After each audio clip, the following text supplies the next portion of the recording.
Hello, I'm the Nostalgia Critic. I remember it so you don't have to. I love whores. I love everything about them. How willing they are to sell their souls for money, and how cheerful they can be in the process. Oh, I'm not talking about the people that sell their bodies. No. I'm talking about media whores.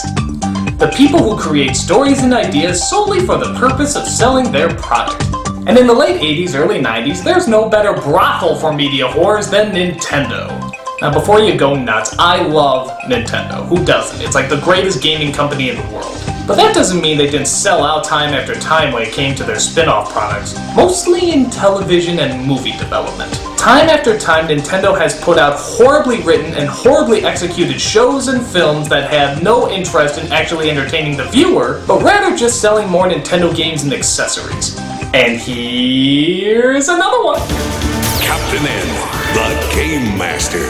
Ah yes, Captain N the Game Master, the Saturday morning TV show that instantly made you want to play more Nintendo games. Why? Because anything was better than watching this piss-poor putrid pile of pixelated pig shit!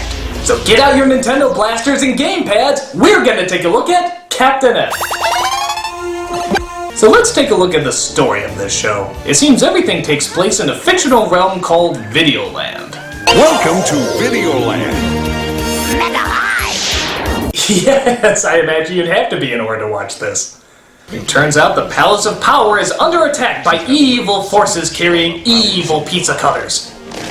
I would insert that OEO sound effect here, but I don't need to. They already put it in.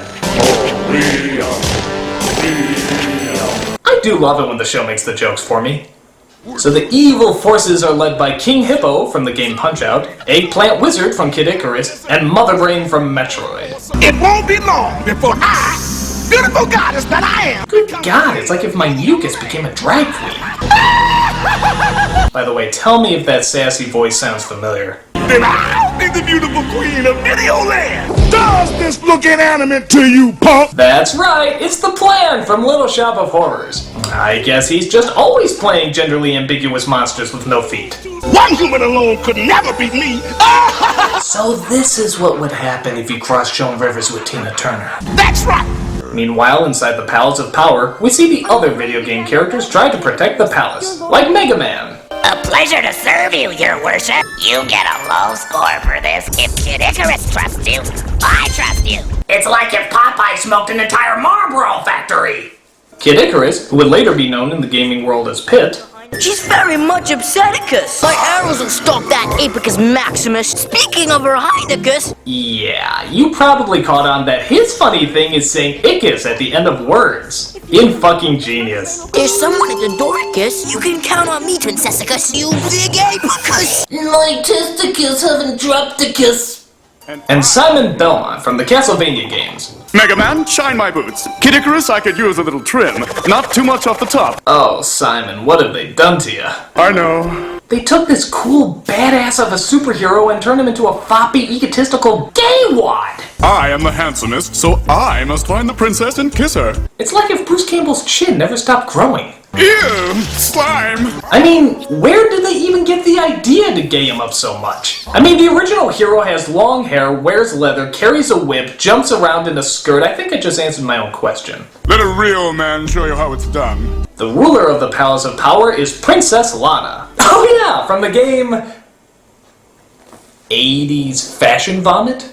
Okay, so Lana was never actually a video game character, they just made her up. You may have helped me win the battle, but the war is far from over. And like a lot of these shows, I gotta ask again, why the hell isn't she a queen? I mean, I know younger girls associate princesses with youth and beauty, but come on. If there's no one else there to rule, you're a goddamn queen! It is I who should apologize to you. But, just like a lot of other shows I've reviewed, they get to keep their cute little title because the king is still technically alive, but just not around. I've tried to lead our people since you disappeared, but I failed you. I'm still a princess because my father's stuck, yeah, that's it, in a parallel dimension, oh, that's rich, where he has no royal authority.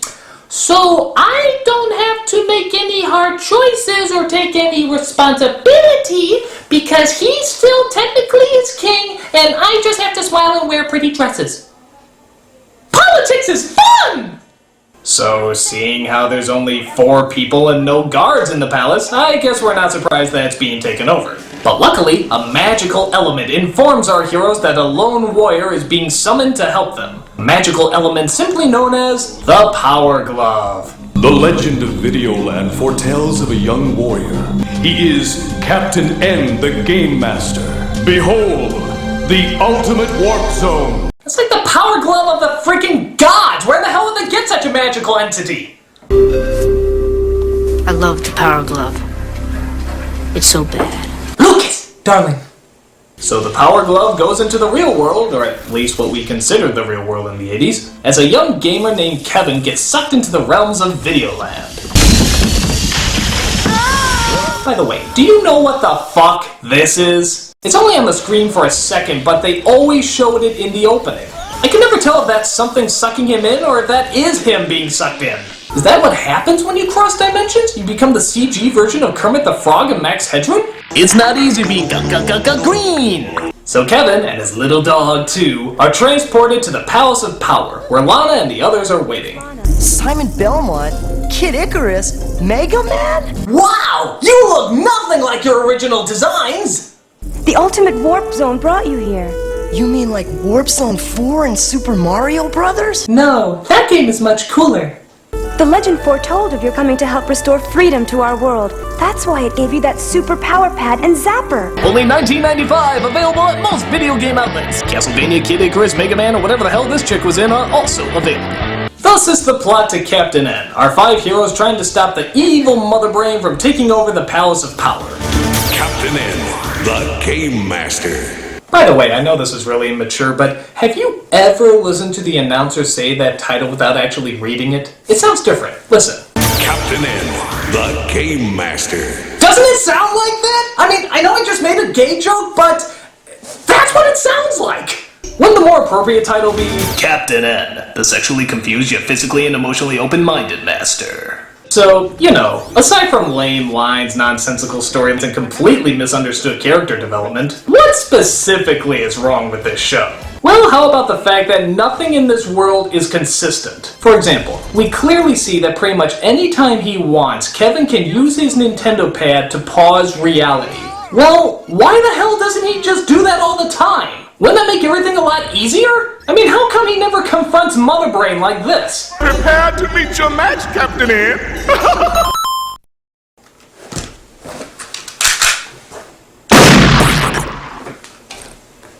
I'm awesome. Captain N, the Game Master.